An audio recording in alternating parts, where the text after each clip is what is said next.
Free ফায়ারের ক্যাপ্টাউন ম্যাপে যখন রাত নামে তখন সমুদ্রের গর্জন আর সাধারণ থাকে না। মাছুম নামের এক সাহসী ছেলে তার স্কোয়াড থেকে বিচ্ছিন্ন হয়ে আটকা পড়ে ক্যাপটাউনের সেই বিখ্যাত সাদা বাড়িগুলোর একটিতে।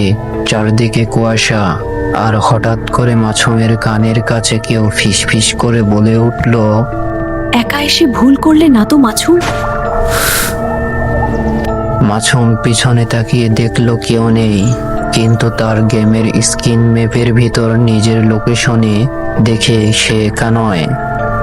আরও একটা অজানা রেড ডট জ্বলজ্বল করছে, যা কোনো এনিমি নয়।